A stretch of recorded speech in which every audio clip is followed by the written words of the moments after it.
Era noite quando a porta bateu com força e minha mala caiu da escada. Meu pai me expulsou de casa sem dizer uma palavra sequer. Minha mãe chorava atrás dele, mas não podia fazer nada. Eu só tinha 17 anos e não sabia para onde ir. Você não é mais bem-vindo aqui, foi tudo o que ele disse.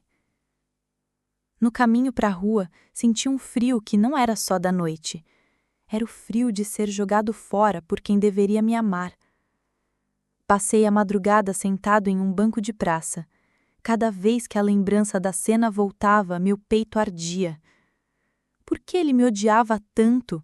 Eu era só um garoto. Chovia fraco quando amanheceu e minha roupa estava encharcada.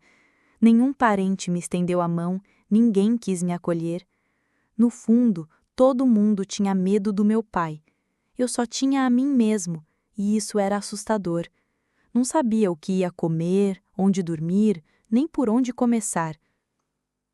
Entrei numa padaria e pedi água, com vergonha nos olhos. O atendente me olhou como se eu fosse um criminoso. Saí dali me sentindo menor do que já me sentia. Na calçada, sentei e chorei escondido entre dois carros. Era difícil entender como tudo mudou tão rápido. Pensei em voltar, implorar por perdão, mas eu nem sabia o motivo. O rosto da minha mãe aparecia em minha mente como um pedido de ajuda. Será que ela estava bem? Será que sentia minha falta? Ou será que eu era realmente um fardo para ela também? Essas perguntas me acompanharam por muito tempo. Nos primeiros dias, sobrevivi com moedas achadas no chão. Comprei pão velho e água em garrafinhas descartadas. Dormia atrás de mercados ou em praças vazias. Tive medo de ser atacado, roubado ou até morto. Mas o que mais doía era a solidão esmagadora. Não entendia como uma família podia desmoronar assim. Sempre fiz o possível para agradar, estudar, ser respeitoso, mas talvez meu erro tenha sido existir onde não me queriam.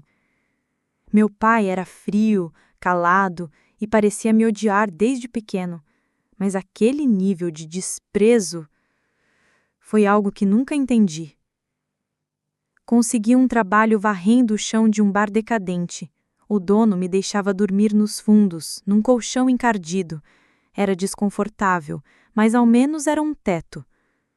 Comia as sobras de comida dos clientes por muitos dias. E mesmo ali, em meio à miséria, nunca esqueci minha mãe.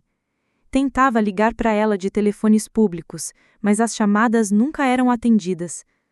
Às vezes, uma voz atendia e desligava na mesma hora. A dor de ser ignorado pela única pessoa que me amava doía mais. Eu só queria ouvir um "tô com saudade" ou um "me perdoa". Com o tempo, comecei a estudar sozinho à noite. Pegava livros no lixo ou em bibliotecas públicas. Sonhava em passar num vestibular, mudar de vida, mas o medo de fracassar me paralisava por dentro. Mesmo assim, eu não podia desistir, não depois de tudo. Trabalhei duro por 3 anos, limpando o bar e estudando. Economizei cada centavo que podia, mesmo que fosse pouco. Usava o dinheiro para pagar taxas de inscrição em vestibulares. Mesmo com fome, preferia investir no meu futuro. Eu sabia que era a única saída para mudar minha vida. Com 20 anos, fui aprovado numa faculdade pública. Lá, conheci pessoas que mudaram minha visão de mundo. Dividi um quarto com outros 2 estudantes humildes. Comia no restaurante universitário e andava a pé todos os dias. Mas pela primeira vez senti que pertencia a algum lugar. Durante a noite, trabalhava como entregador de bicicleta. Pedalava por bairros perigosos com medo, mas com esperança. As gorjetas eram pequenas, mas significavam muito. Senti orgulho de mim mesmo, mesmo que ninguém visse. A ausência da minha mãe ainda me machucava profundamente. Um dia, entregando comida em uma mansão, conheci Dona Alzira, uma senhora elegante que me chamou pelo nome no recibo. Ela me ofereceu um copo de suco e perguntou sobre minha vida. Contei um pouco, sem me aprofundar demais. mas pela primeira vez alguém me ouviu de verdade. Ela começou a me chamar com frequência para pequenas entregas. Sempre conversava comigo como se fosse um neto. Oferecia comida, roupas e conselhos. De alguma forma, criou-se uma amizade improvável, e eu nunca soube o quanto ela mudaria minha vida.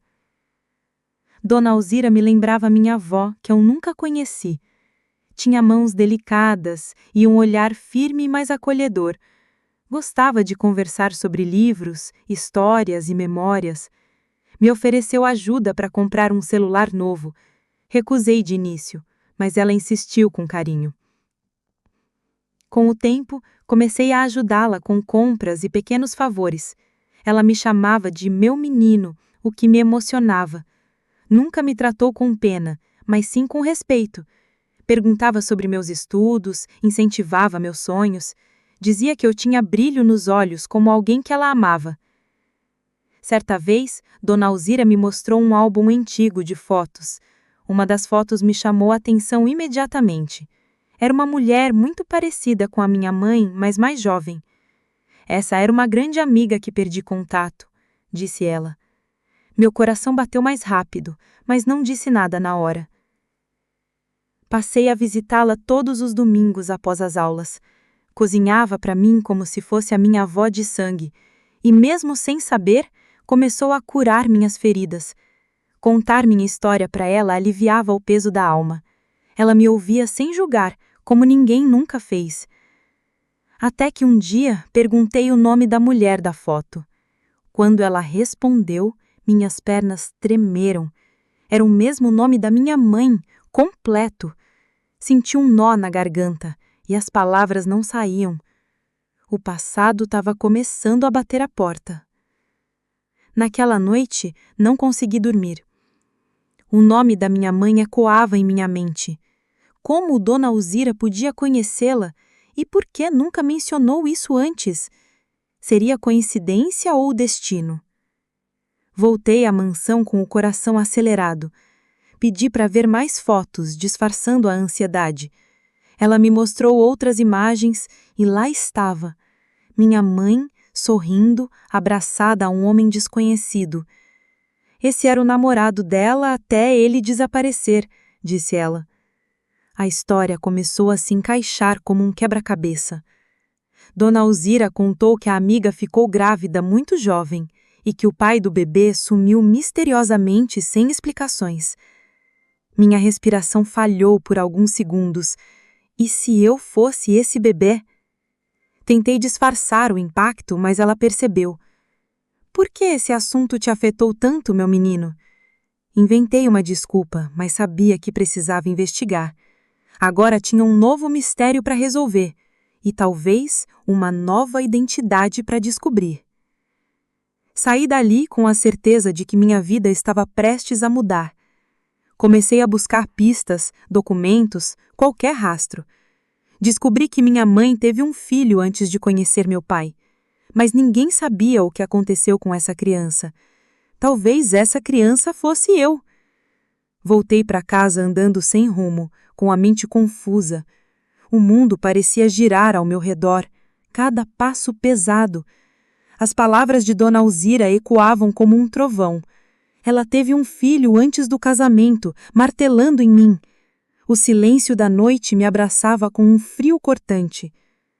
Passei horas olhando para o teto, sem conseguir dormir. A possibilidade de tudo ser mentira me sufocava. Aquele marido que chamei de pai talvez fosse um estranho. Talvez toda a minha dor tivesse uma origem escondida.